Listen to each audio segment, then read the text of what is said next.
Start చేయండి మాతాజీ. కృష్ణ నమో ఓం విష్ణుపాదాయ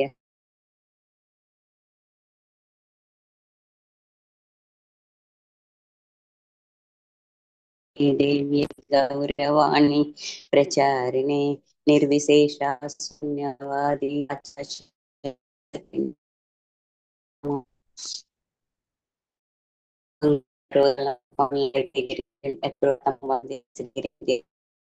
పరమానందమాధవం శ్రీ చైతన్య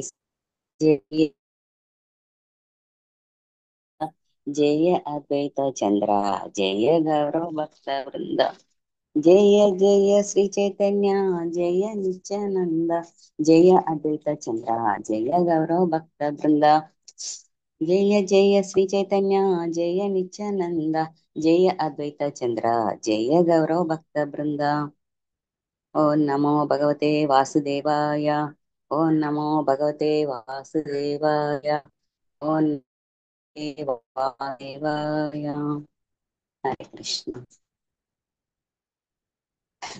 ఈ రోజు మనం చెప్పుకుంటుంది 3వ స్కందంలో 17వ అధ్యాయము విశ్వ సమస్త దిక్కులను హిరణ్యుడు జయించుట.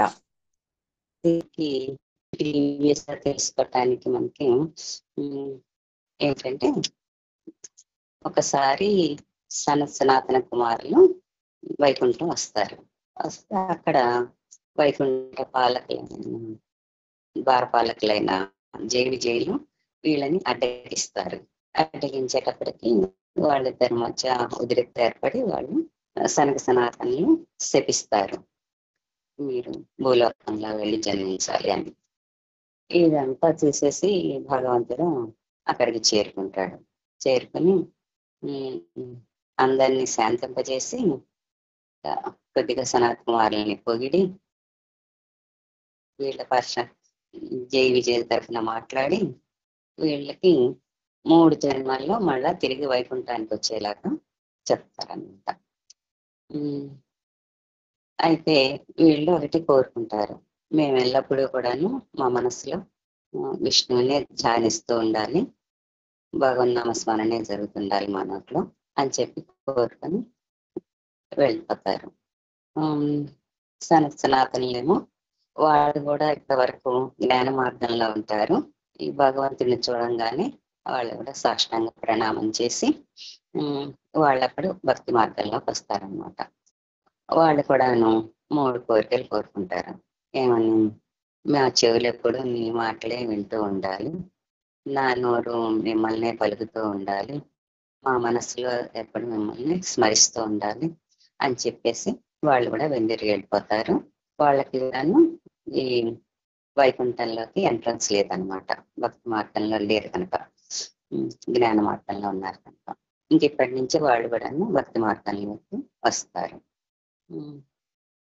ఇలా ఉండగా వీళ్ళిరువురును కశ్యపుడు దీతిలకి పుత్రులుగా జన్మిస్తారు. విజయ విజయులు ఇద్దరు కూడాను రాక్షసులుగాను వాళ్ళిద్దరి గర్భంలో చేరతారనమాట. ఈ వైకుంఠం నుంచి వెళ్ళిపోయి వాళ్ళ దగ్గరికి వెళ్తారు. అప్పుడు అక్కడ వాతావరణం గురించి, ఆ పరిస్థితుల గురించి దీనిలో వర్ణిస్తారు. దీనిలో మొత్తం 31 శ్లోకాలు ఉంటాయి. ఇది చాలా చిన్న అధ్యాయమేను. మొదటి 15 శ్లోకాల్లో ఈ వాళ్ళు జన్మించేటప్పుడు ఉన్న వాతావరణం పరిస్థితులు అన్నమాట, అపశకునాలు, అవన్నీ ఏ ఉంది, వాతావరణం ఎలా ఉందో, నక్షత్రాలు ఎలా ఉన్నాయి, జంతువులు ఎలా ఉన్నాయి, అదంతా కూడా తెలుపుతారు. ఆ తర్వాత 4 శ్లోకాల్లో వాళ్ళు పుట్టటము, ఆ తర్వాత హిరణ్యాక్షుడు అంతా పర్యటించడము, దాన్ని తెలుసుకున్నాం మనం. ఫస్ట్ ఇక్కడ మైత్రేయుడు విదురుడికి చెప్తున్నాడు. మైత్రేయ ఉవాచ నిశమ్యాత్మ భువా గీతం యోజితాః తత సర్వే నవర్తంత త్రిదివాయ దివౌకసః. మైత్రేయుడు పలికెను, ఉన్నత లోకవాసులకు దేవతలు అంధకారమున్న బ్రహ్మదేవుడు విష్ణువు నుండి జన్మించిన వాడు వివరింపగా విని సమస్త భయదూరులేరే. ఆ విధంగా వారందరూ పిదప తమ నెలవు జనిరి. ఈ అంధకారం నెలకొనేటప్పటికీ అంత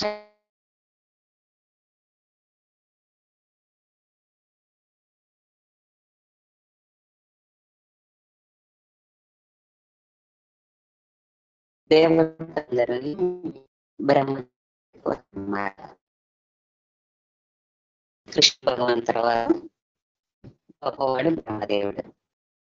విష్ణువు నుంచి జన్మించిన వాడు కదా, అందుకని బ్రహ్మదేవుడికి వచ్చి దీనికి కారణం ఏంటి అడుగుతారు. అప్పుడు ఆయన విషయం చెప్తారు. ఈ విషయం ఇలా రాక్షసులు భూమి మీద పోతున్నారు, అందుకని తెలిస్తే ఇలా ఉందని చెప్తారు. ఆ విషయం విని వాళ్ళ ప్లేసెస్ కి వాళ్ళు వెళ్ళిపోతారు అనమాట. ఇక్కడ ఈ ఇది అన్నిలో ఉంటుంది. ఆహారం, నిద్ర, భయము, మైథునం అనేవి భౌతిక అస్తిత్వ 4 విషయాలు దేవతల్లో కూడాను ఉన్నాయి అన్నమాట. అలాగే అన్ని జీవరాశుల్లోనూ ఉంటుంది. ఉంటూ ఈ భయం అనేది వీళ్ళకి కూడా ఉండే ఉన్నదని దీంట్లో అర్థం అవుతుంది మనకి.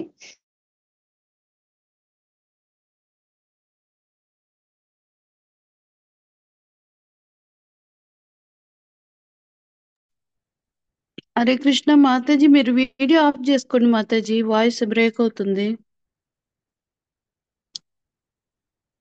వినపడట్లేదు.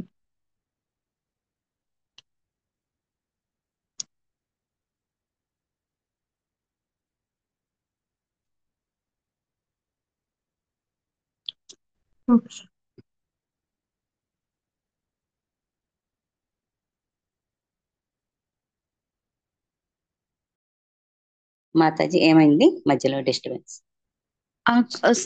మీరు వీడియో ఆఫ్ చేసుకోండి మాతాజీ. ఆహా, ఓకే మధ్యలో బ్రేక్ అవుతుంది. ఓకే మాతాజీ. అయితే వాళ్ళమను ప్రామాణికుని ఆశ్రయిస్తారు, మన మత్స్యలోకం వాళ్ళమను ప్రామాణికుల్ని ధిక్కరిస్తాం అన్నమాట. అది తేడా వాళ్ళకి మనకి. అర్జునుడు ఎలాగంటే కురుక్షేత్ర రంగంలో మన కృష్ణుడిని, శ్రీకృష్ణ భగవాన్ని దరిచేరేటప్పటికి ఆయన ధైర్యంగా ఆయన సమస్యను ఆయన పరిష్కరించుకున్నాడు. ముందు యుద్ధం చేయనన్నా కూడాను తర్వాత కృష్ణ భగవాన్ చెప్పిన మాటల మీద తను కృష్ణ భగవాన్ అండతో యుద్ధం కొనసాగిస్తాడు. అలాగే ఇలాగే ఏ కష్టం వచ్చినా కూడా మనము భగవంతుణ్ణి ప్రార్థించుకోవాలి, ఇంకా ఆయనే పరిష్కారం చూపిస్తాడనమాట.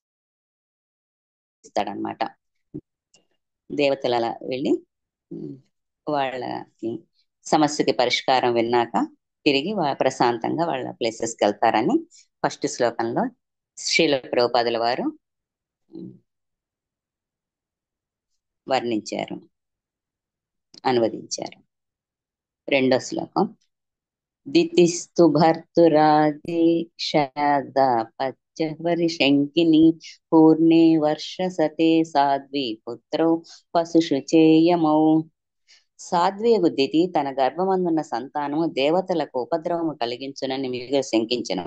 ఆమె భర్తయు దానిని భవిష్యద్దశను కావించెను.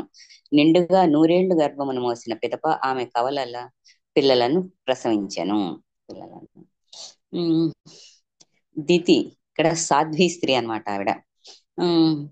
ఆవిడ ఒక రోజున సాయంత్రం వేళ సంభోగం జరగకూడని సమయంలో భర్తని సంసారం చేయాలి, నాకు మగపిల్లవాడు కావాలి అని చెప్పి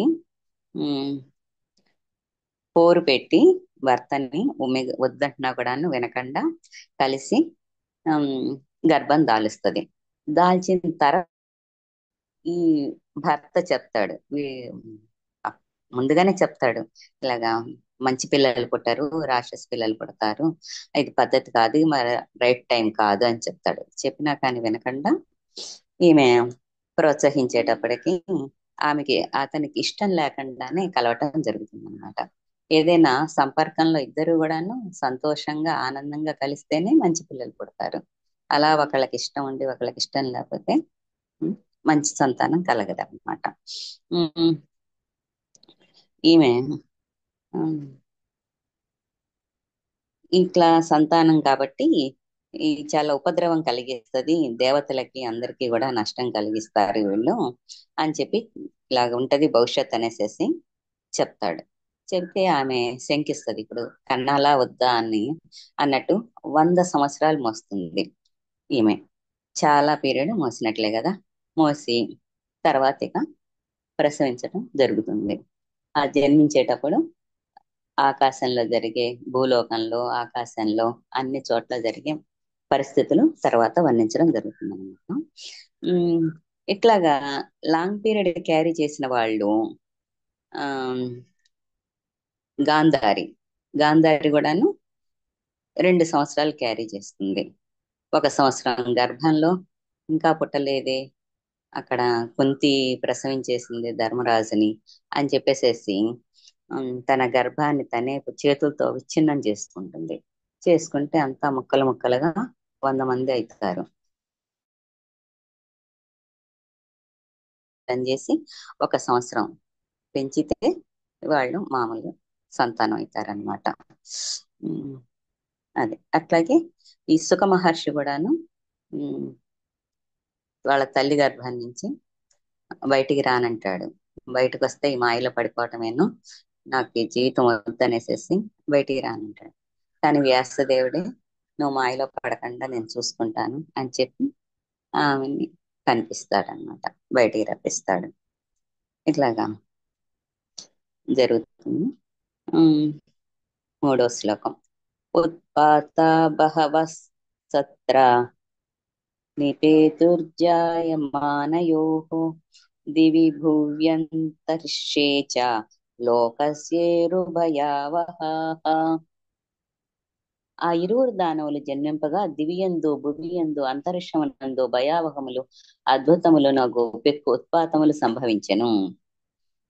వీళ్ళు పుట్టగానే ఇద్దరు రాక్షసులు, ఈ దానవులు ఇద్దరును ఈ భూమి మీద ఆకాశంలో అంతా కూడాను ఉమ్, అంత భయావహులు అద్భుతాలు, అంత భయంతో కూడుకున్న పెక్కు ఉత్పాతాలు సంభవిస్తాయి అన్నమాట.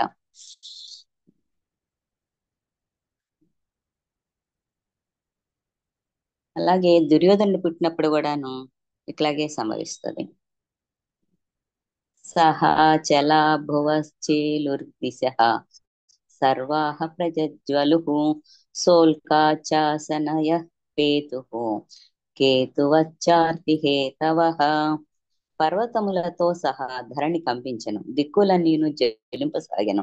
తోకచుక్కలు ఉల్కలు పిడుగులతో పాటు శనిగ్రహం వంటి పెక్కు అమంగళకర గ్రహములు గోచరించెను. ఆకాశంలో ఆ, అమంగళకర గ్రహాలు ఉంటాయి, అవి బాగా కనిపించేస్తున్నాయి, మంచిగా కనపడాల్సిన వాటికన్నా కూడా. ఈ పర్వతాలతో సహా ధరణితో సహా కాన్స్టెంట్ గా ఉండేవి, స్థిరంగా ఉంటాయి కదా పర్వతాలు, భూమి కూడాను స్థిరంగా ఉంటది, ఇవి కూడాను కంపించేస్తాయి, కదిలిపోతున్నాయి. దిక్కులన్నీ జ్వలింపే సాగుతున్నాయి. చుట్టుపక్కల ఇటు చూసిన మంటలు అన్నమాట. తోక చుక్కలు ఉల్కలు పిడుగులతో పాటు ఇవన్నీ పడిపోవటము, అలాగా గందరగోళంగా ఉంటది వాతావరణం. ఏదేని ఒక లోకమున ఉత్పాతములు సంభవించినప్పుడు అతడు దానవుడు జన్మించినాడని ప్రతి ఒక్కరూ గ్రహించవలెను. ఇట్లాంటి వాతావరణం ఉన్నప్పుడు దానవుడు ఎక్కడో పుట్టుంటాడు అనుకోవాలి మనం. నేటి కాలమున దాన ప్రవృత్తి గల వారి సంఖ్య పెరుగుచూ పోవచ్చున్నది కనుక ఉత్పాతములను పెరుగుచున్నవి. శ్రీమద్ భాగవతంలోని వచనముల నుండి మనం అవగతం చేసుకున్నట్లుగా ఈ విషయం ఎట్టి సందేహము లేదు. ఇది ఈ ఉత్పాతము అప్పట్లో అప్పుడే జరిగింది, ఇంకెప్పుడు జరగలేదు. అదే నేటి కాలంలో పద్దాకా జరుగుతూనే ఉన్నాయి. ఎక్కడో చోట తుఫాన్లు, ఎక్కడో చోట భూకంపాలు, ఎక్కడో చోట సునామీలు, అట్లాగా ఫ్లడ్స్ అని వస్తూనే ఉంటాయి. అంటే అర్థం ఏంటి, దానవులు పుడుతూనే ఉన్నారనమాట, అందుకని ఇట్లాంటివి జరుగుతున్నాయి. వవో వాయు సుదుస్పర్శ పూత్కారానీరయన్ ముహుః ఉన్మూలయన్నగపతేన వాచానీకో రజోధ్వజః. స్పర్శకు సుఖకరము కానట్టివి, మరలా మరలా బుసకొట్టు ధ్వనిని కలిగించినవి, మహావృషములను పెళ్లగించినవి అగు వాయువులు వీచినవి, తుఫానులను తమ సైన్యముగాను, ధూళిని తమ ధ్వజములుగాను అవి కలిగి ఉండెను. గాలి గురించి చెప్తున్నారు ఇప్పుడు. గాలి ఎలా ఉంది? మామూలుగా మనకి పిల్లగాలి, చల్లగాలి చిన్నగా తగిలితే ఎంతో హాయిగా ఉంటది. ఇది కొంచెం ఎండగా ఉన్నప్పుడు సాయంత్రం అయిపోయి చల్లని గాలి వస్తుంటే ఎంతో హ్యాపీగా ఫీల్ అవుతాం. అట్లాంటిది ఇక్కడ అసలు ఆ గాలి పెద్ద పెద్ద బుసలు కొడతా అనమాట. పెద్ద సౌండ్ చేసుకుంటా వచ్చేస్తుంది. ఆ సౌండ్ కి పెద్ద పెద్ద చెట్లు కూడాను ఆ పడిపోతున్నాయి. ఇంకా తుఫాన్లు ఎలా వస్తున్నాయి? సైన్యంగా, ఒక యుద్ధానికి సైన్యంలాగా తుఫాన్లు వస్తున్నాయి అంట. ఆ ధూళి బాగా ఇంతెత్తున మట్టి లేస్తుంది కదా ఈ గాలికి, అట్లా మట్టి లేస్తా అవి ఏమైనా ధ్వజాలుగా, ఒక జెండాల్లాగా అవి ఉన్నాయంట. తుఫాన్లు, అధిక ఉష్ణము లేదా అధికముగా మంచు కురియుట, తీవ్ర సుడిగాలులచే వృక్షములు పెళ్లగించుట వంటి ఉత్పాతములు కలిగినప్పుడు దానవ ప్రవృత్తి గల వారి సంఖ్య వృద్ధిగుచున్నదని, మనకు ఉత్పాతములు కలుగుచున్నవని అర్థం చేసుకునవలెను. ఇట్లాగా తుఫాన్లు ఎందుకు వస్తున్నాయి? అధిక ఉష్ణం, ఇంత వేడి ఎందుకు? రోజు ప్రతి సంవత్సరం ఒక్కొక్క సెంటిగ్రేడ్ ఉష్ణోగ్రత పెరిగిపోతా ఉంది. అది ఈ వర్షాలు కురవటం ఎక్కువగా, మళ్ళీ మంచు కురిచేసేయటం వర్షం లాగా బాగా, ఉం? ఈ సుడిగాల్లో వచ్చేసి, తీవ్ర గాల్లో వచ్చేసి వృక్షాలు పడిపోవటం, ఇదంతా జరుగుతుంది అంటే అర్థం ఏంటి? దానవుల సంఖ్య పెరుగుతుందని అర్థం చేసుకోవాలి మనం. ఇటువంటి ఉత్పాతములు సంభవించే దేశంలో భూగోళంపై ఇప్పటికీ కలవు. ఇప్పుడు మన దేశంలో, మన భూగోళంలో కూడా జరుగుతున్నాయి. ప్రపంచం అంతా కూడా ఇలాగే ఉంది. కొన్ని చోట్ల సూర్యరశ్మి లేకపోవటం, ఆకాశం ఎప్పుడు మేఘావృతమై ఉండటం, ఒక చోట మంచు కురుస్తా ఉండటం, ఒక చోట చలి ఎక్కువగా ఉండటం, అలా విశుద్ధ పాపకర్మలకు అలవాటు పడిన దానవ ప్రవృత్తి గలవారిచే అట్టి ప్రదేశములు నిండి ఉన్నవని ఆ విషయములు రూఢీపరచును. ఎక్కడైతే దాన ప్రవృత్తి గల వాళ్ళు ఎక్కువగా ఉంటారో అట్లాంటి చోట్ల అట్లాంటి వాతావరణాలు ఉంటాయి అన్నమాట. లేకపోతే కనుక అంతా కూడాను సస్యశ్యామలంగా, ఏ టయానికి వర్షాలు పడాలో, ఏ టయానికి పంటలు పండాలో అన్ని కూడాను పద్ధతిగా జరుగుతాయి. దానివల్ల ఎక్కువ కొద్ది వాతావరణాలు మారిపోతుంటాయి అన్నమాట. ఉద్ద సత్తడి దంబోద ఘటయా నష్ట భాగణి యోమ్ని ప్రవిష్ట తమసా వ్యాదృశ్యతే పదం. ఆకాశమందలి తేజోమయములన్నీయును మేఘమండలములచే కప్పబడిపోయెను. వికటాట్టహాసం వలె కొన్ని మార్లు మెరుపులు మెరిసెను. అంధకారమే సర్వత్రా వ్యాపించి ఏదియును కనపడకపోయెను. అసలు సూర్యమండలంలో, ఆకాశంలో ఎవరు ఉండాలి? సూర్యుడు, చంద్రుడు, నక్షత్రాలు అవి ఉండి మంచి వెలుతురు ఉండాలి. అట్లాంటిది అంధకారం వచ్చేసింది కదా. ఈ అంధకారంతో మేఘం అంతా కూడాను, ఈ సూర్యుడు చంద్రుడు కూడా కప్పబడిపోయి అంతా చీకటైపోయింది. ఈ మెరుపులు ఎలా ఉన్నాయి? వికటాట్టహాసం చేస్తున్నాయి అన్నమాట. అది విపరీతంగా ఇదేంటి, క్రూరంగా నవ్వుతున్నట్టుగా ఉన్నాయి వాటి సౌండ్లు, మెరుపుల సౌండ్లు అలా ఉన్నాయన్నమాట. చిక్రోష విమనా వార్ధి రుదుర్మిహి పుక్షువిత్తోతరః సోదపానశ్చ సరితాచు బహు శుష్క పంకజాః. దుఃఖితుడైనట్లుగా సముద్రుడగు ఉత్తుంగ తరంగములతో బిగ్గరగా రోధించెను. దాని అందలి జీవులన్నీను కలత చెందినవి, నదులు తటాకములు కూడా కలత చెందెను. అందలి కమలములు శుష్కించిపోయినవి. సముద్రం కూడా దుఃఖపడిపోతుంది. ఇక్కడ సముద్రం గురించి చెప్తున్నారు. బాగా పెద్ద పెద్ద తరంగాలు వచ్చేస్తున్నాయి సముద్రంలోంచి. అవి ఏంటి, ఎలా వస్తున్నాయి? ఏదో రోధిస్తున్నట్టున్నాయి, ఏడుస్తున్నట్టుగా ఉన్నాయి అన్నమాట. దానిలో జీవులన్నీ కూడాను బాధపడుతున్నాయి. ఆ పెద్ద పెద్ద ఆ తెరలకి, ఆ అలలకి ఆ జంతువులు కూడా బయటకు వచ్చేస్తుంటాయి కదా, అందుకని అవి కూడాను ఇబ్బంది పడుతున్నాయి. నదులు తటాకాలు కూడాను కలత చెందుతున్నాయి. నదులు గాని చెరువులు ఇవన్నీ కూడాను. అందరి కమలాలు శుష్కించిపోయినవి. ఈ ఈ తటాకాల్లో, నదుల్లో ఉండే కమలాలు ఏమైనాయి, సూర్యకాంతి ఉంటే అవి చక్కగా తేజోవంతంగా ఉంటాయి. సూర్యకాంతి లేక అవి శుష్కించి ఎండిపోయింది అనమాట. అది మహోపరధయో భువన్ సర్వా సరాహోహస వివరేభ్య ప్రజల్నిరే. గ్రహణ సమయములందు సూర్యచంద్రుల చుట్టూ మాటిమాటికి మంచు కప్పిన ప్రాంతములు కనిపించెను. మేఘములు లేకుండగానే ఉరుములు వినవచ్చెను. కొండ గుహల నుండి రథచక్రముల గడగడ ధ్వనులు వినిపించెను. ఈ ఈ సూర్యచంద్రుడి చుట్టూత ఆ చీకటి ఏర్పడతా ఉంది, మంచు కప్పిన ప్రాంతాలు ఏర్పడుతున్నాయి. మేఘాలు లేకుండానే ఉరుములు వచ్చేస్తున్నాయి. మేఘాలతో పాటు ఉరుములు వస్తాయి కదా, సౌండ్లు వస్తాయి. కానీ మేఘ మేఘాలు లేకుండానే ఉరుములు వచ్చేస్తున్నాయి, సౌండ్ చేస్తున్నాయి. కొండ గుహల నుంచి రథచక్రాల గడగడ ధ్వనులు, గబా గబా రథచక్రాలు నడుస్తుంటే స్పీడ్ గా ఎలాంటి సౌండ్ వస్తుందో అది కొండ గుహల నుంచి వస్తుంది అన్నమాట. ఇట్లాంటి విపరీత ఉత్పాతాలు జరుగుతున్నాయి వీళ్ళు పుట్టగానే. అంతర్గ్రామేషు ముఖతో వమంచో వహ్నిముల్బణం శృగాలోలు కటంకారై ప్రణేదుర శివం శివా. గ్రామముల అంతర్భాగమున ఆడనక్కలు విపరీతముగా కోయిచు నిప్పులు కక్కసాగినవి.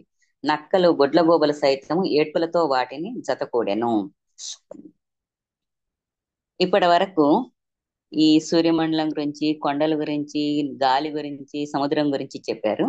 ఇప్పుడు జంతువుల గురించి. ఆడనక్కలు అవి ఎక్కడో లోపల ఉండేవి, అవి కూడాను విపరీతంగా అరుస్తూ నిప్పులు కక్కుతున్నాయంట. గుడ్లగోబలు సైతం కూడాను ఏడ్పులతో వాటితో కలిసిపోయినాయి, పెద్ద పెద్దగా ఏడుస్తున్నాయి కూడా. ఇవన్నీ కూడా చెడు జరిగేటప్పుడు జరిగే అపశకునాలు అన్నమాట. సంగీత వద్రోదనవాద్ ఉన్నమయ్య శిరోధరాం యముంచన్ వివిధావాచో గ్రామసింహస్తస్తతః. కుక్కలు తమ తలలు పైకెత్తి ఒకప్పుడు సంగీతం వలె మరొకప్పుడు రోదనల వలె అచ్చటచ్చట మరగసాగినవి. కుక్కలు కూడా ఏడుస్తున్నాయి. అవి మురుగుతా ఉంటే ఆ ఏడుపు గొంతుతో చాలా నష్టం సంభవిస్తుందని మనం అనుకుంటూ ఉంటాం అన్నమాట. అలా అవి కూడా మొర పెడుతున్నాయి. కరాశ్చ కర్కశైక్షత్తః కురైర్గన్నతో ధరాతలం కార్కారభసా మత్తాః పర్యధావన్ వరోధశః. ఓ విదురా, గాడిదలు తన కర్కశము గిట్టలచే నేలను ద్రవచు వెర్రిగా ఒండ్రు పెట్టుచు గుంపులుగా అటు ఇటు పరిగెత్తసాగినవి. గాడిదలు కూడాను ఒండ్రు పెడుతున్నాయి, పెద్ద పెద్దగా అరుస్తూ వాళ్ళ కాళ్ళతో నేలను తవ్వుతా కర్కశంగా, కర్ణ కఠోరంగా కేకలేస్తా గుంపులుగా, ఒకటి కాదు అన్ని కూడాను అలాగే పరిగెడుతున్నాయి అన్నమాట. అవి వాటికి అవి గొప్ప జాతి అని అనుకుంటాయి. నా మాత్ర ఆనందంతో అవి గుంపులుగా అటు ఇటు పరిగెత్తినప్పుడు అది మానవ జాతికి అపశకనమే అని అర్థం చేసుకోవాలి. అవి అట్లా పరిగెత్తున్నాయి అంటే మనకు అపశకనంగా భావించాలి. రుదంతో రాసభద్రస్తా నీడాదుత పతన్ ఖగాః ఘోషే అరణ్యే చ వశవః సకృన్నూత్రమకుర్వత. గాడిదల అరుపులకు భయపడి పక్షులు తమ గోళ్ల నుండి కీచుమని అరుచుచూ ఎగిరిపోయినవి. గోశాలలోని పశువులు, అరణ్యమందలి పశువులు మలమూత్రములు విడిచినవి. ఈ గాడిదల అరుపులకి పక్షులు భయపడిపోయినాయి. అవి వాళ్ళ గోళ నుంచి బయటకు వచ్చేసి కీచుమని అరుస్తా అవి గోళ నుంచి బయటకు వెళ్ళిపోయాయి. గోశాలలో పశువులు కూడాను, అవి అరణ్యాల్లో పశువులు భయంతో టాయిలెట్కి వెళ్ళాయి, మలమూత్రాలు విడిచాయన్నమాట. మామూలుగా ఈ జంతువులకి కూడాను చెప్పేటప్పుడు అన్ని కూడాను సత్వ రజో గుణ తమో గుణాలతో ఉంటాయి కదా. ఆవుని సత్వగుణంతో చెప్తారు, ఏనుగుని రజోగుణంతో చెప్తారు, ఒంటెని గాని గాడిదని గాని తమో గుణాన్ని చిహ్నము. ఇలా తమో గుణంతో ఉన్నాయి బాధపడుతున్నాయి అంటే అది మంచిది కాదనమాట. గావోత్ర సన్న సుర్దోహాస్తో యదా పూయవర్షిణః వ్యరుదన్ దేవలింగాని ద్రుమాపేతుర్వినానిలం. భయపడిన గోవులు క్షీరమునకు బదులుగా రక్తమును ఒసగినవి. మేఘములు చీముని కురిపించి దేవాలయముల విగ్రహములు కన్నీరు కార్చినవి. గాలి లేకనే వృక్షములు నేల కూలినవి. ఈ భయపడిపోయిన గోవులు, ఆవులు పాలకు బదులుగా రక్తాన్ని ఇస్తాం. మేఘాలేమో వర్షం వర్షం నీరుకు బదులుగా చీముని కురిపిస్తున్నాయి. దేవాలయ విగ్రహాలు కన్నీరు కారుస్తున్నాయి. గాలి కూడా వీచకుండానే వృక్షాలు కూలిపోతాయి, ఉన్న పళంగా కూలిపోతున్నాయట. ఇట్లాగా ఉంది వాతావరణం. గ్రహాన్ పుణ్యతమానన్యే భగణాన్ దీపిత దీపిత అతి చేరుర్వక్రగచ్చ యుయుధుశ్చ పరస్పరం.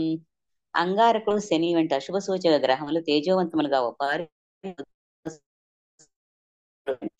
గ్రహములను మరియు తేజోములను అతిశయించెను, కలహించెను. మనకి ఈ గ్రహాల్లో కొన్ని గ్రహాలని మంచి గ్రహాలు చెప్పుకుంటాం. బుధుడు, బృహస్పతి, శుక్రుడు ఇవి మంచి బాగుంది అని చెప్తారు. అదే అంగారకుడు శని ఉంటే గనక మీ పని నత్తనడకన నడుస్తుంది అంత. వాటిని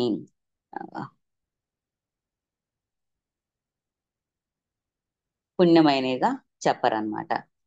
ఈ బుధుడు, బృహస్పతి, శుక్రుడు బాగా తేజోవంతంగా ఆకాశంలో ఉండేవాళ్ళు అవి డల్ అయిపోయి అవి తేజోవంతంగా ఉండకుండా వాటిని మించిపోయి అంగారకుడు శని తేజోవంతంగా ఉన్నాయన్నమాట. సత్వగుణమునందున్న జీవులు పుణ్యజాతులు, పుణ్యభూములు, పుణ్యవృక్షములు మొదలగునవి అని పిలువబడుతురు. అన్ని కూడాను, సమస్త విశ్వం కూడాను ఈ త్రిగుణాలతోటే నడుస్తుంటది. ఇక్కడ పుణ్య వృక్షాలకి ఉదాహరణగా తులసి, రావి చెట్టు, వేప చెట్టు వాటిని చెప్పుకుంటాం అన్నమాట. ఇది గ్రహాలకి కూడాను వర్తిస్తుంది. ఈ సత్వగుణము, రజోగుణము, తమగుణం.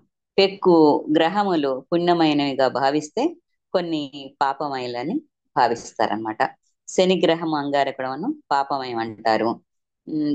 పుణ్యగ్రహాలను తేజోవంతంగా ప్రకాశించినప్పుడు అవి మంగళకర సూచన కాగలదు. అమంగళకర గ్రహములు తేజోవంతముగా ప్రకాశించుట శుభ సూచకము కాదు. ఇప్పుడేమో అంగారకుడు శని బాగా తేజోవంతంగా ఉన్నాయి, అందువల్ల శుభ సూచకం కాదు అని చెప్తున్నారు శేల్ప్రభుపాదుల వారు ఇక్కడ. తర్వాత దృశ్వానాంచ మహోత్పాత అన్నతత్వ విదః ప్రజా బ్రహ్మపుత్రా నృతే భీత మేనిరే విశ్వ సంప్లవం. ఆ ఉత్పాతములు గాంచి బ్రహ్మదేవుని నలుగురు తనయులు జయ విజయుల పతనమును మరియు దితి తనయులుగా వారి జన్మము నెరిగిన వారు తప్ప ఎల్లరునూ బీతావహులేరే. ఆ విధంగా వారందరూ ఉత్పాతముల రహస్యము నెరుగక విశ్వప్రళయము సంభవించినదని భావించిరి. ఈ పరిస్థితికి అందరూ ఈ వాతావరణానికి భయపడిపోతుంటారు. కానీ ఈ నలుగురు సనత్ సనాతన కుమారులు, నలుగురు బ్రహ్మదేవుని కుమారులు అన్నమాట. జయ విజయులు మరియు దితి తనయులుగా వారి జన్మను ఎరిగిన వారు తప్ప మిగతా వాళ్ళందరూ కూడాను భయపడుతున్నారు. ఈ వాతావరణానికి కారణం వాళ్ళ జన్మమేనని వీళ్ళు భయపడట్లేదు. తక్కిన వాళ్ళందరూ కూడాను ఏదో ప్రళయం వచ్చేస్తుందని భయపడిపోతున్నారు.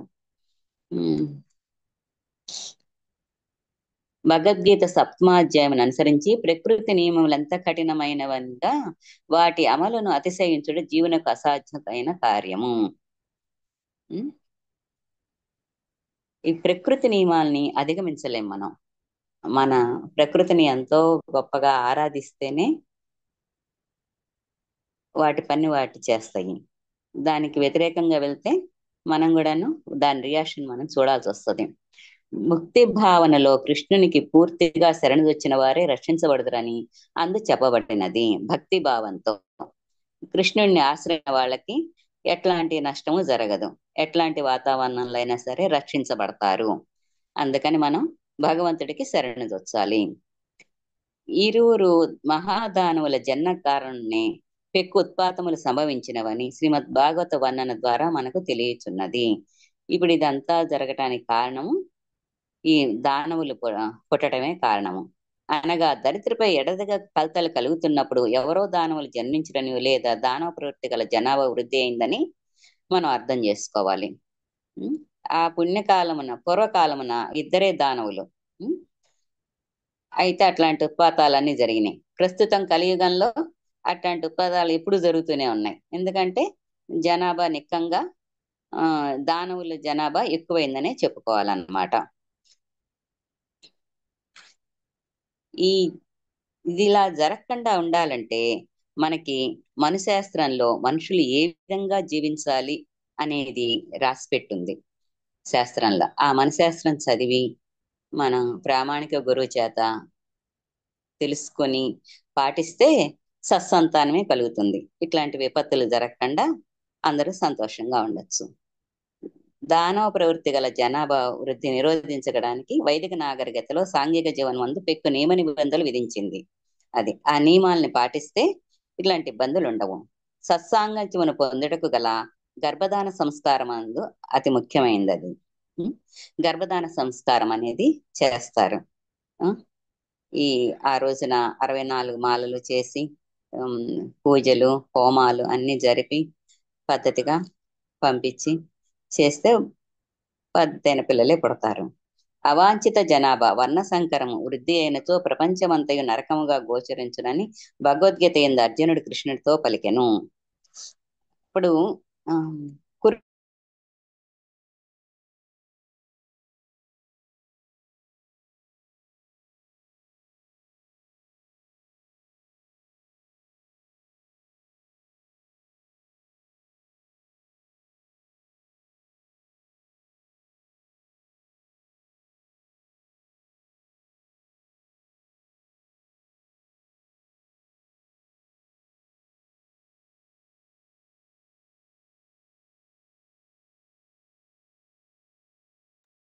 హరే కృష్ణ మాతాజీ, వాయిస్ రావట్లేదు.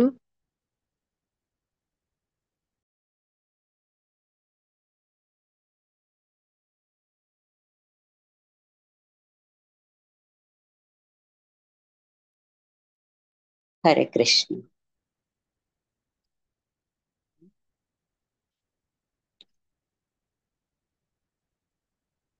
ప్రపంచ శాంతికై అందరూ తహతలాడుతున్నారు, కానీ ఎవరు కూడాను నియమాలు పాటించట్లేదు.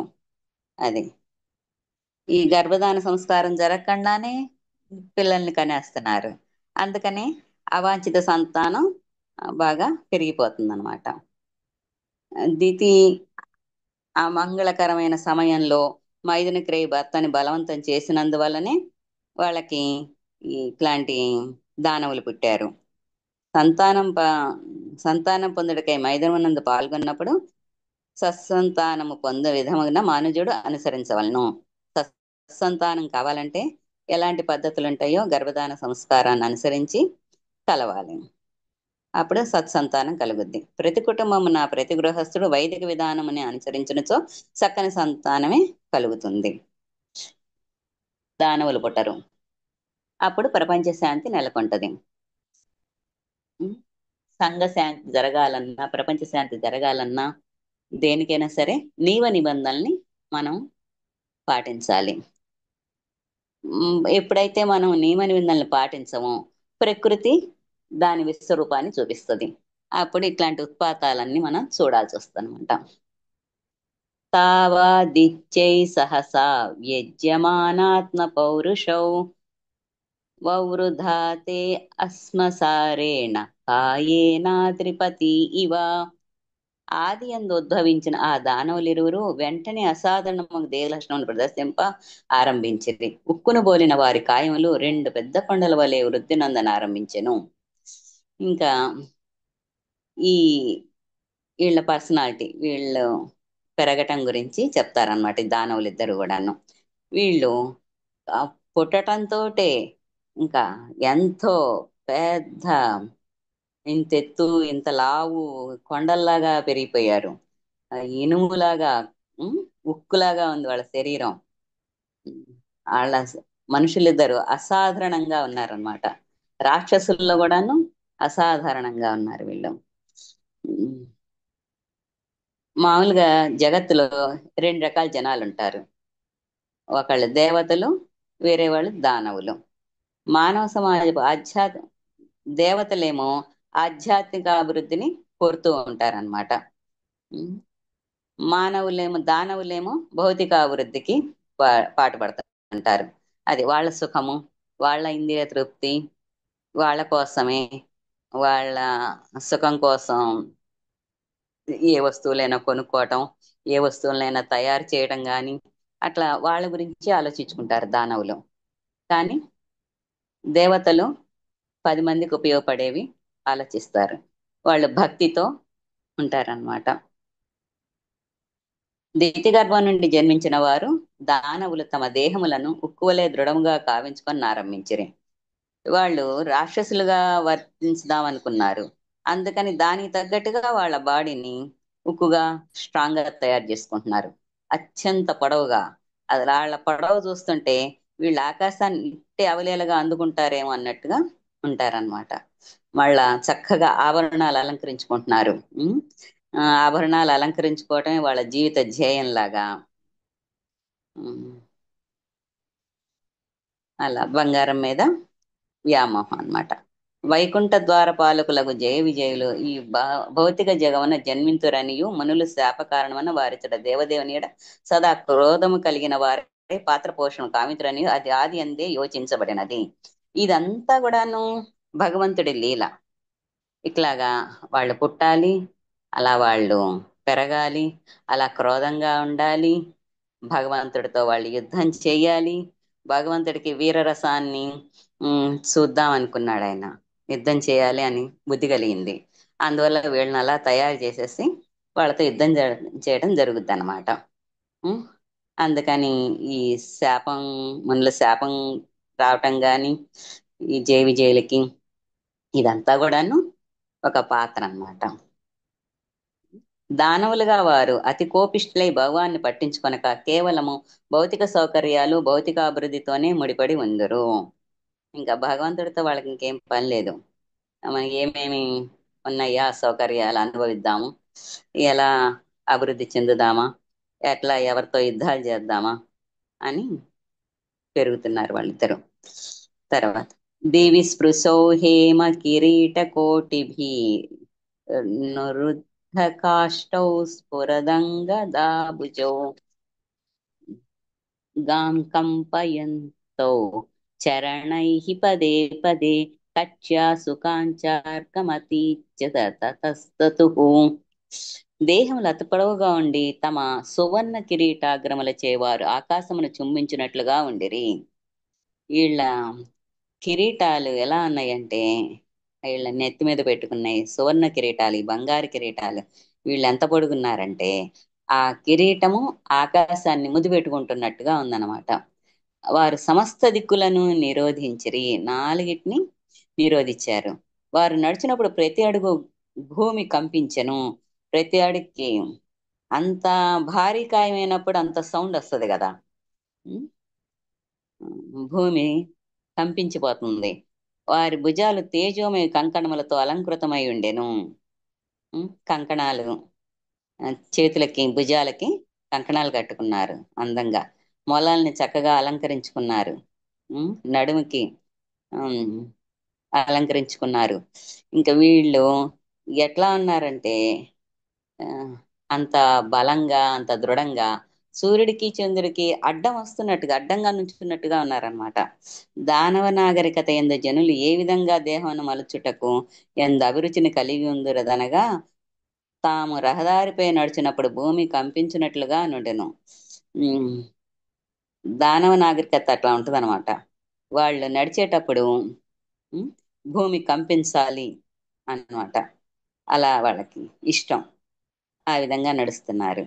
తాము నిలిచినప్పుడు సూర్యుడు మరియు నాలుగు దిక్కులు కప్పబడినట్లుండును.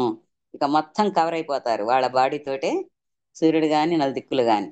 ఏదేని జాతి దేహదారుఢ్యమును కలిగి ఉన్నచో వారి దేశము ప్రపంచ పురోభివృద్ధికి చెందిన దేశములో ఒకటిగా భావింపబడును. కొద్దిగా బలంగా ఉంటే ఆ దేశ ప్రజలు కూడాను ఆ ప్రపంచానికి మంచిదే, కానీ ఇంతగా కాదనమాట. ఒకవేళ ఉద్దేశం చెడ్డగా ఉండకూడదు. ప్రజాపతిర్నామ తయోరకార్షి జక్ప్రాక్ స్వదేహాజ్యమయోరజాయత తం వై హిరణ్యకశిపిం విదుః ప్రజా యం తం హిరణ్యాక్షమసూత సాగ్రతః. ప్రజాపతి యొక్క కశ్యపుడు తన కమల సుతులకు నామకరణము కావించెను. మొదట జన్మించిన వానికి హిరణ్యాక్షుడనియు, దితి తొలుత గర్భమున దాల్చిన వానికి హిరణ్యకశిపుడని అతడు నామము నొసగెను. అయితే ఇక్కడ పిండ సిద్ధి అనే ఒక ప్రామాణిక వైదిక గ్రంథం ఉంది. దానిలో గర్భధారణ గూర్చి ప్రతి విషయము రాస్తుందన్నమాట. దీంట్లో ఫస్ట్ వీర్యము యోనిలోని అండంలోనికి బిందువులుగా చేరుతుంది కదా. ఒక్క బిందువు పడితే ఒక సంతానమే కలుగుద్ది. కాకుండా రెండు బిందువులు కలిసినప్పుడు రెండు పిండాలు ఏర్పడ్డప్పుడు మొదటి బీజానికి ఏర్పడ్డ వాళ్ళు పెద్దవాళ్ళు, మొదటి వీర్యపు చుక్కకి.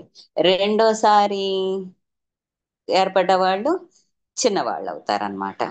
అయితే అప్పుడు రెండోసారి కన్సీవ్ అయిన వాళ్ళు ముందు బయటకు వస్తారు గర్భంలోంచి. మొదటిసారి కన్సీవ్ అయిన వాళ్ళు తర్వాత వస్తారు. సో తర్వాత వచ్చిన వాళ్ళే పెద్దవాళ్ళు, ముందు వచ్చిన వాళ్ళు చిన్నవాళ్ళు అన్నమాట. ఆ విధంగా వీళ్ళకి పేర్లు పెట్టడం జరుగుద్ది. పెద్దవాడికి ఏమో హిరణ్యకశిపుడని, చిన్నవాడికి హిరణ్యాక్షుడని పేర్లు పెడతారు. ఆ గర్భధారణ జరిగే క్రమాన్ని బట్టి అన్నమాట ఆ పెద్ద చిన్న అనేది లెక్క పెట్టేది. తొలుత గర్భాన్ని చేరినవాడు చివర్లో పడతాడు, తర్వాత చేరినవాడు ముందు జన్మిస్తాడనమాట. తొలుత గర్భమున చేరిన వాడు రెండవ శిశువునకు వెనుకగా జీవించుచు ఆ రెండవ శిశువే తొలుత జన్మిస్తాడు. తొలి శిశువు రెండో సంతానముగా జన్మించును. అదే విధంగా ఈ సందర్భంలో హిరణ్యాక్షుడు గర్భమునందు చేరిన రెండో శిశువు. హిరణ్యాక్షుడు రెండోసారి చేరాడు, అందువల్ల ఆయన చిన్నవాడు, తొలుత జన్మించాడు. అందుకని హిరణ్యకశిపుడు పెద్దవాడు, ముందు చేరిందనమాట. ఈయన మొదట గర్భంలో చేరాడు, అందువల్ల వెనుకున్నవాడు రెండో శిశువు అయ్యాడు. అది రెండో శిశువుగా జన్మించాడు. కానీ పెద్దవాడు హిరణ్యకశిపుడు, చిన్నవాడు హిరణ్యకశిపుడు. చక్రే హిరణ్యకశిపుర్దోర్భ్యాం బ్రహ్మవరేణ చ వసే సపాల్లోకాన్ స్త్రీనా కుతో మృత్యురుద్ధతః. కాకపోతే మన భౌతికంగా ఎవరు ఫస్ట్ బయటకు వస్తే వాళ్ళు పెద్దని మనం ట్రీట్ చేస్తున్నాము. కానీ లెక్క ప్రకారం ఈ విధంగానే మనం పెద్ద చిన్నని లెక్క పెట్టాలి. అగ్రజుడకు హిరణ్యకశిపుడు బ్రహ్మ నుండి వరములను బడిసినందున ముల్లోకములలో ఎవరి నుండి మృత్యుభయమును కలిగి ఉండలేదు. ఆ వరదానము చే అతడు గర్వితుడై ఉండి ముల్లోకములను తన అధీనములోనికి తెచ్చుకొనెను. అగ్రజుడు పెద్దవాడు హిరణ్యకశిపుడు. ఈయన గొప్ప తపస్సు చేస్తాడు. చేసి బ్రహ్మ దగ్గర వరాలు పొందుతాడు. ఏమని? ఎన్నో రకాలుగా అడుగుతాడు. పొద్దున్న చచ్చిపోకూడదు, సాయంత్రం చచ్చిపోకూడదు, ఇంట్లో చచ్చిపోకూడదు, బయట చచ్చిపోకూడదు, ఆకాశంలో చచ్చిపోకూడదు, నేల మీద చచ్చిపోకూడదు, మనుషుల చేత చంపబడకూడదు, జంతువుల చేత చంపబడకూడదు. ఇలా అన్ని విధాలుగా కోరికలు కోరి ఆ మృత్యుంజయుడు అవ్వాలని కోరుకుంటాడు. సరే, ఇక బ్రహ్మకి ఆ వరదానం ఇచ్చే అతడు గర్వితుడే ముల్లోకాలు తిరుగుతున్నాడు అనమాట. ఇంకా తపస్సు చేశాక ఆ ఎవరిక ఎవరి కోసం అయితే తపస్సు చేస్తారో వాళ్ళకి వరాలు ఇవ్వక తప్పదు.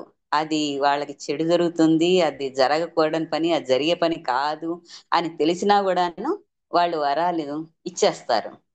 ఆ ఎందుకని ఎవరికన్నా ఐడియా ఉందా మాతాజీ? మాతాజీ అలా వరాలు ఇచ్చేసేది ఎందుకో. ఎవరు ఏంటి మాతాజీ, మళ్ళీ క్వశ్చన్ చేయండి. అలా వరాలు ఇప్పుడు బ్రహ్మదేవుడికి చేస్తాడు కదా, తపస్సు చేస్తాడు బ్రహ్మకి, చేస్తే ఆయన వరం ఇచ్చేస్తాడు. ఎందుకని ఇస్తాడు వరం? ఈశ్వరుడా? బ్రహ్మ బ్రహ్మ కదా ఇచ్చేది హిరణ్యకశిపుడికి చచ్చిపోకూడదని. హిరణ్య. మరి ఆ ఇస్తాడు కదా. అది ఎవరికీ తప్పదు, ఒక్క కృష్ణ భగవానుడి తప్ప ప్రతి ఒక్కళ్ళు చచ్చిపోయేవాళ్లే. కానీ ఈయనకి అవును. సరే అనేసి ఇస్తాడు. ఎందుకని?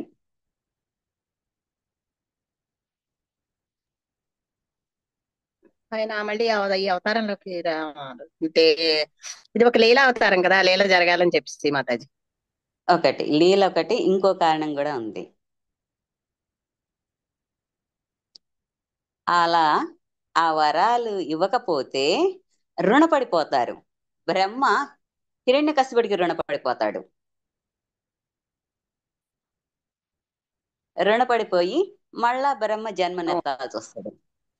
అందుకని ఓకే చెప్పేసి ఓకే. అందుకని చెప్పేసేసి వాళ్ళు వరాలు ఇచ్చేస్తారు. అది అవని పని అని తెలిసినా కూడాను. రాబో అధ్యాయంలో వెల్లడి కానున్నట్లు హిరణ్యకశిపుడు బ్రహ్మదేవుని ప్రీత్యర్థమై తీవ్ర తపస్సును ఆరంభించాడు. ఆ విధంగా ఒక రకమైన అమరత్వాన్ని సాధించాడు. అమరన్గా నయ్యేడు వరమును ఎవరికైనాను వసగుట బ్రహ్మదేవునికి కూడా వాస్తవంగా సాధ్యం కాదు.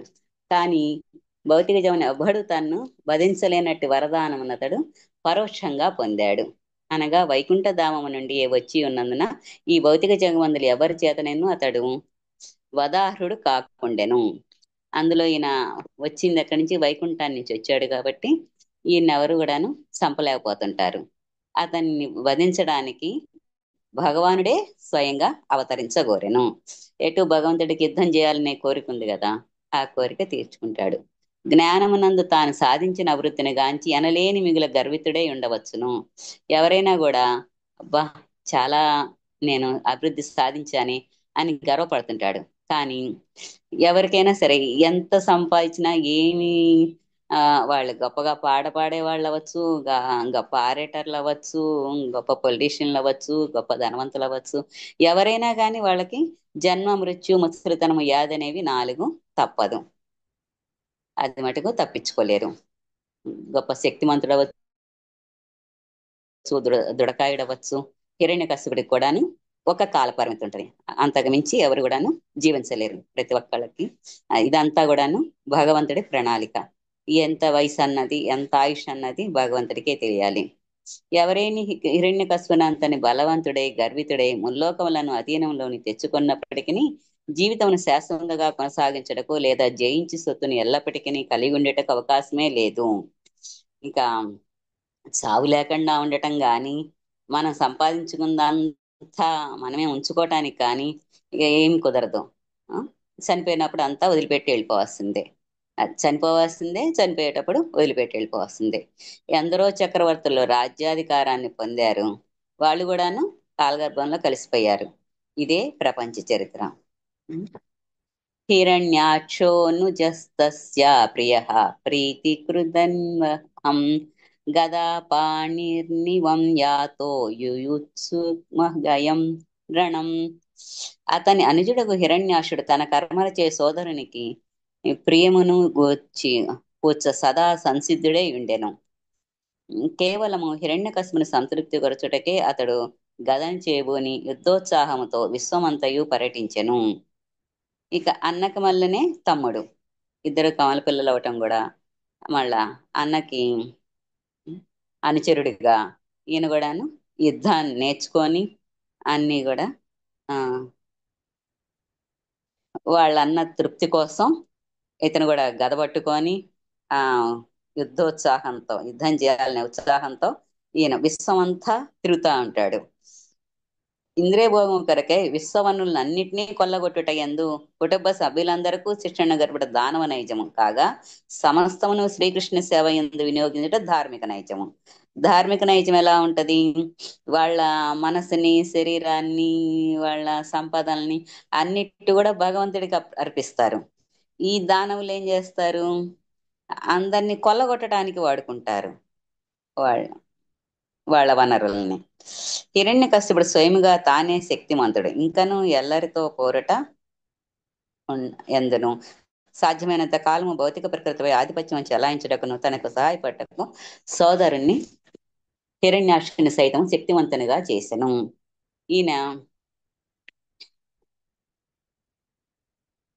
ఈయనకి హెల్ప్ గా ఉంటానికి అని చెప్పేసి హిరణ్యాక్షుని కూడాను బాగా మంచి ట్రైనింగ్ ఇస్తాడు అనమాట, శక్తివంతునిగా చేస్తాడు. ఈయన తపశ్శక్తితో కూడా దారపోసి ఆయన శక్తివంతుని చేస్తాడు. సాధ్యమైన విశ్వమంతటిని అతడు శాశ్వతంగా ఏలగోరెను. అది ఇంక విశ్వాన్నంతా ఏలాలని. దానవ ప్రవృత్తి గల వాడికి నైజము రుజువులివియే. దానవ ప్రవృత్తి గల వాళ్ళ ఉద్దేశం అట్లాగే ఉంటది. తం వీష దుస్సహజం వం రణత్కాంచన నోపురం వైజంచ స్రజ జుష్ట దుష్టమంసన్య స్తమహాగదం. హిరణ్యాక్షుని వడి దుస్సాహసముగా నుండెను. అతడు పాదములందు బంగారు అందులను కలిగి ఉండెను. ఘనమగు పూమాలచే అలంకృతుడై ఉండెను. గొప్పదైన గదను అతడు తన భుజంపై నిలుపుకొని ఉండెను. హిరణ్యాక్షుడు ఎట్లా ఉందంటే ఆయన జులుము బాగా, పాదాల కవున బంగారు కడియాలు పెట్టుకున్నాడు, పూమాలచే అలంకరించుకున్నాడు, గదను పట్టుకున్నాడు, భుజమే పెట్టుకొని విశ్వం అంతా తిరుగుతా ఉన్నాడు. మనోవీర్యవరోచిక్తమసృణ్యమకుతో భయం భీతా నిలీర్యరే దేవాస్తార్షత్రస్తా ఇహ హవయః. దేహశక్తి మనోశక్తి వరదానములలో అతడు గర్వితుడయ్యను. ఇక దేహశక్తి ఉంది, మనోశక్తి ఉంది, రెండిటికి వరాలు పొందాడు. ఎవ్వరి చేతన అతడికి మృత్యు భయమే లేదనుకున్నాడు అనమాట. నన్ను అడ్డగించేవారే లేరు కనుకనే దేవతలు అతన్ని కాంచుడికే మిగుల భీతావహులై గరుడిని భయమున పన్నగములు దాగిన రీతిన భయపడి దాగికొండ్రి. ఇక అందరూ ఏదో దుష్టుని చూసి తొలగమన్నట్టు వీళ్ళకి భయపడిపోయి అందరూ కూడాను వీళ్ళ బలం ముందు దేవతల బలం కూడా చాలకుండా ఉంది. అందుకని చెప్పేసి పక్కకి తప్పుకుంటున్నారు భయపడిపోయి. ఇక గరుత్మంతుని చూసి ఈ పాములు ఎట్లాగా తప్పించుకుంటాయో, పక్కకి పోతాయో, అట్లా జనాలు, దేవతలు అందరూ కూడాను పక్కకి తప్పుకుంటున్నారు. ఇచ్చట వివరించబడినట్లుగా అసురులు సాధారణంగా దృఢకాయలే ఉందరు కనుకనే వారి మనోస్థితి పటిష్టముగా ఉండును. అది ఏదన్నా sound mind in a sound body అంటారు. బాడీ సౌండ్ గా ఉంటే మైండ్ కూడా సౌండ్ గా ఉంటది. అలాగా ఈ దృఢకాయలై ఉన్న వాళ్ళకి వాళ్ళ మనోధైర్యం కూడా ఎక్కువగా ఉంటది. అంతేగాక వారి శక్తి అసాధారణంగా ఉంటది. ఈ విశ్వమందలి ఏ జీవి చేత సంహబడినటువంటి వరమును జోడిసిన హిరణ్యకశిపులు దాదాపుగా అమరులైరి. ఆ విధంగా వారు పూర్తిగా భయరహితులైరి. ఇంకా వాళ్ళని ఎవరు కూడాను ఎదిరించట్లేదు.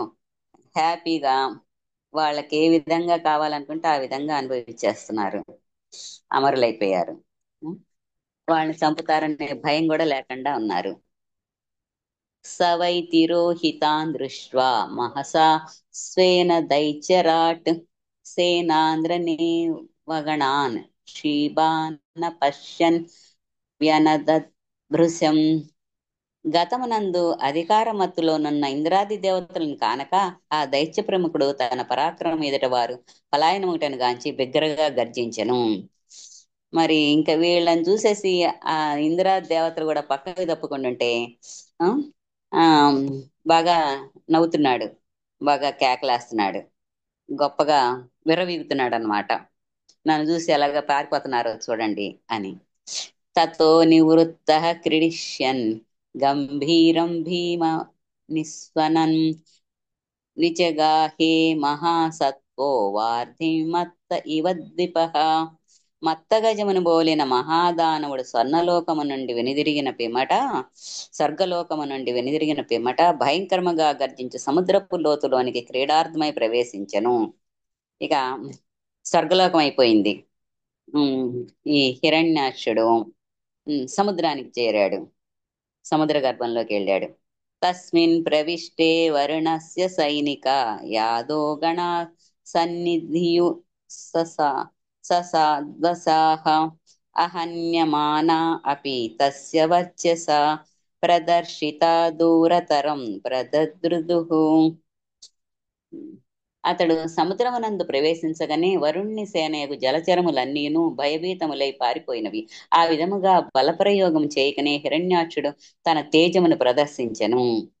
ఇతను చూసేసి ఈ జలచరాలకన్నిటికీ సేనా నాయకుడు వరుణుడు. ఈ జలచరాలన్నీ కూడాను పారిపోయినాయి. సముద్రంలోకి ఏం జరంగానే సముద్రంలో జలచరాలు పారిపోయినాయి. అలాగే ఈయన చూస్తేనే అవన్నీ పారిపోయినాయి, ఆయన ఏం చెయ్యక్కర్లా. లౌకికులకు దానవులు కొన్ని మార్లు గొప్ప శక్తిమంతులుగా గోచరించుచు ప్రపంచమంతటను తన ఆధిపత్యం సుస్థాపితము చేయుచున్నట్లు కనబడవచ్చును. ఇచ్చటను హిరణ్యాక్షుడు దానవ బలము చే తన ఆధిపత్యమును విశ్వమంతటను వాస్తవముగా సుస్థాపము కావించినట్లు గోచరించుచున్నది. దేవతల తన అసాధారణ బలముచే భీతావహులైరి. హిరణ్యాక్ష హిరణ్యకశిపులచే అంతరిక్షమందలి దేవతలే గాక సముద్రమునందలి జలచరాలు సైతము భీతిలినవి. వీళ్ళ ఆధిపత్యాన్ని చూసేసి దేవతలే కాకుండా సముద్రంలో జలచరాలు కూడాను భయపడిపోయినాయి అనమాట. ఆకాశంలో వాళ్లే కాదు, భూమి మీద వాళ్లే కాదు, సముద్రంలో వాళ్ళు కూడా భయపడిపోయారు. సవర్ష పూగాను దధౌ మహాబల చరన్మహోర్మీన్ శ్వసనేరితాన్ముహు మౌర్య విజఘ్నే గదయా విభావరి మాసేది వాంస్తాత పురిం ప్రచేతసః. సముద్రమునందు పెక్కు సంవత్సరములు చరించుచు మహాబలుడగు హిరణ్యాక్షుడు ప్రచండ వాయుచే కలిగిన అలలను తన ఇనుపగదలచే మరలా మరలా మొత్తుచు వరుణ నగరమగు విభావరిని చేరెను. వరుణుడు జలమునకు అధిష్టాన దేవత, విభావరి అని తెలియబడు అతని పురము జలాంతర్భాగమున కలదు. ఈ సముద్రం అంతా తిరిగేస్తున్నాడు బాగా ఇష్టం వచ్చినట్టు. ఇంకా ఏదన్నా గాల్లో వస్తే వాటిని అల్లొచ్చినా కూడాను ఆయన దగ్గర ఉన్న ఇనప గద పట్టుకొని కొట్టేసేసి సాగరం అంతా తిరుగుతున్నాడు. తిరుగుతూ తిరుగుతూ ఇంకా అట్టడుగున వరుణుడు ఉంటాడు అన్నమాట.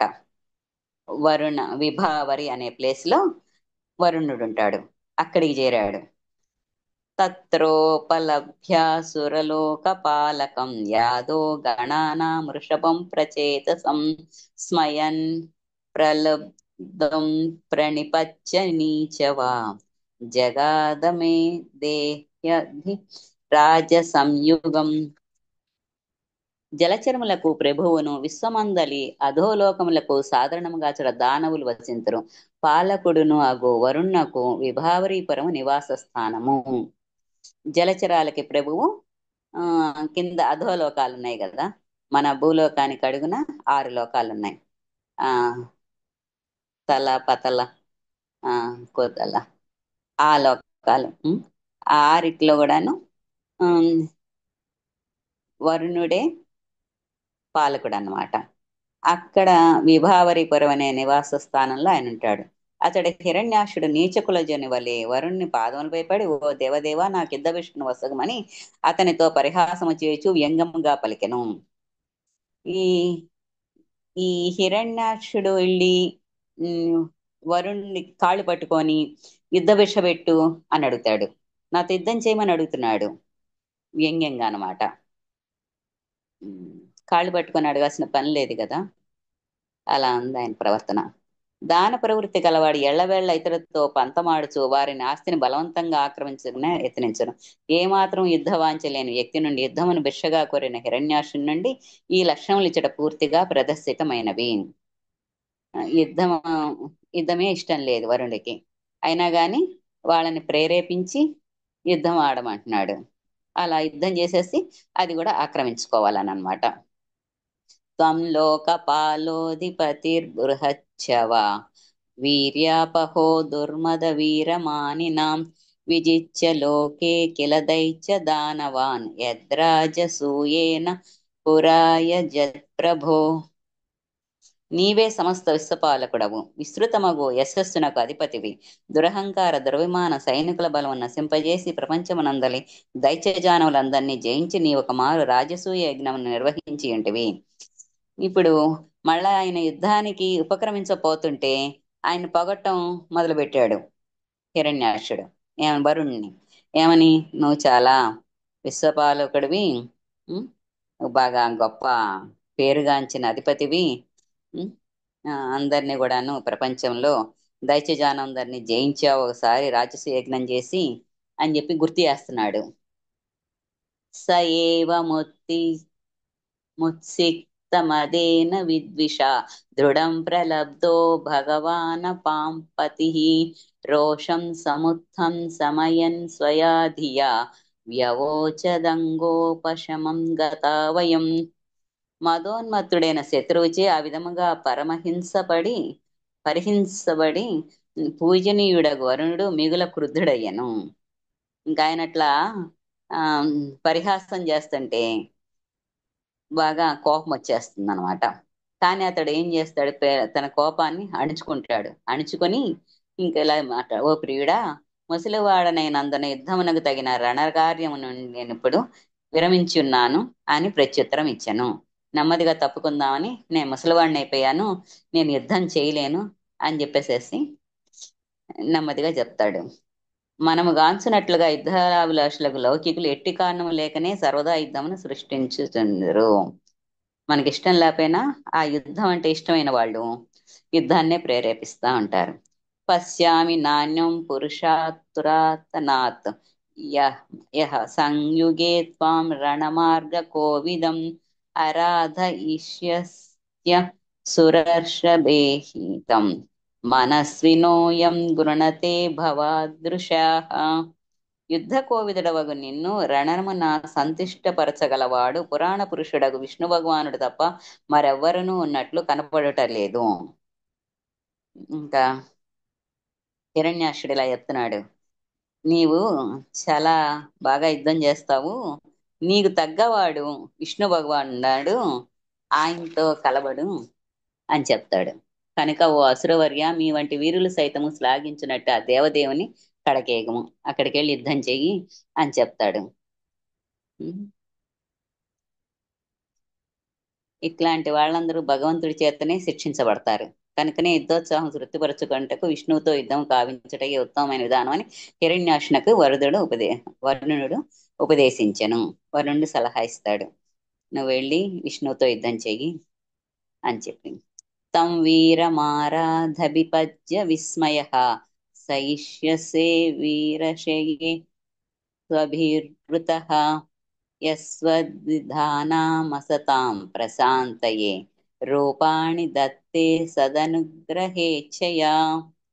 వరుణుడు ఇంకను ఇట్లు పలికెను, అతనిని చేరినంతనే నీ గర్వమంతయు ఒక్క మారుగా అణిగిపోయి శాశ్వత నిద్రకై తునకములు చే చుట్టబడి రణరంగమున శయనింపగలవు. నీ వంటి దుష్టులను నశింపజేసి సాధువుల ఎడ కరుణను చూపటకే అతడు వరాహాది పలు అవతారములను దాల్చును. ఇంకా వరుణుడే చెప్తున్నాడు, నీవు అక్కడికి వెళ్ళు, నీ గర్వం అంతా పోతుంది, నీ గర్వం అణిచేసేసి ఇంకా శాశ్వత నిద్రకై నువ్వు చనిపోతావు, చనిపోతే ఈ కుక్కలు నీ చుట్టూ చేరుతాయి అని చెప్తాడనమాట. నిన్ను పీకి తినటానికి కుక్కలు వస్తాయని చెప్తున్నాడు. నీ వంటి దుష్టుల్ని నశింప చేయడానికి, మా అంటే సాధువుల్ని రక్షించడానికి, కరుణ చూపించడానికి వరాహ అవతారంలో దేవుడు అవతరిస్తాడు. అలాంటి అవతారాలు ఎత్తాల్సి వస్తుంది భగవంతుడు. వరాహ అవతారంలో నిన్ను అంతం చేస్తాడని చెప్తాడనమాట. తమ దేహములు పాంచభౌతికమైనవనియు మరణించిన పిదప అవి కుక్కలకు రాబందులకు ఆహారం కాగలవనియు అసురులు ఎరుగరు. మనం దేహంలో ఈ పంచభౌతికాలు ఉంటాయి, గాలి, నీరు, వాయువు, ఇవే కదా ఉంటాయి. ఇవి ఉంటాయి కాబట్టి ఈ మనం చచ్చిపోయిన తర్వాత ఏముంది, ఈ శరీరాన్ని కుక్కలు తింటాయి, రాబందులు తింటుంటాయి. వరాహవతారమున గల విష్ణు భగవాని చెంత కేగుమనియు అంతట ఉగ్రమగు యుద్ధము చేయవలనడు తనను సంతుష్టి చెంది శక్తివంతగు దేహము నశించిపోగలదనియు హిరణ్యాక్షునకు వరుణుడు ఉపదేశించెను. అక్కడికి వెళ్తే ఆయనతో యుద్ధం చేస్తే నీ గర్వం అంతా అణిగిపోద్ది అని చెప్పి సలహా ఇస్తాడు. శ్రీమద్ భాగవత నందలి విశ్వపు సమస్త దిక్కులను హిరణ్యాక్షుడు జయించుట అను తృతీయ స్కందములోని 17వ అధ్యాయమునకు భక్తి వేదాంత భాష్యము సమాప్తము. ఈ విధంగా ఈ అధ్యాయం సమాప్తమైంది మాతాజీ. మాతాజీస్ ప్రభుజీస్. Thank you. హరే కృష్ణ మాతాజీ, చాలా బాగా చెప్పారు మాతాజీ. మీ వాయిస్ కూడా చాలా బాగుంది. హరి బోల్ మాతాజీ, చాలా బాగా చెప్పారు. చక్కగా లెసన్ చెప్పినట్టు అనిపించింది మాతాజీ నాకు. హరే కృష్ణ. అయ్యో, నేను ఫస్ట్ టైం హరే చెప్పటం కృష్ణ. మాతాజీ. సరే పాపం, ఇంకా రెండోసారి అడగర్లే అని. హరే కృష్ణ మాతాజీ, నవచంద్రిక మాతాజీ. మాతాజీ వినిపిస్తుందా మాతాజీ నా వాయిస్? వినపడుతుంది మాతాజీ, వినపడుతుంది మాతాజీ. ఓకే ఓకే, బాగా చెప్పారు మాతాజీ. ఇంకొకటి ఏంటంటే చాలా వాయిస్ బాగుంది. ఏమి ఇంపార్టెంట్ మెసేజ్ అది అంతా బాగా చెప్పారు. ఎవ్రీథింగ్ వెరీ క్లియర్ మాతాజీ, చాలా బాగుంది.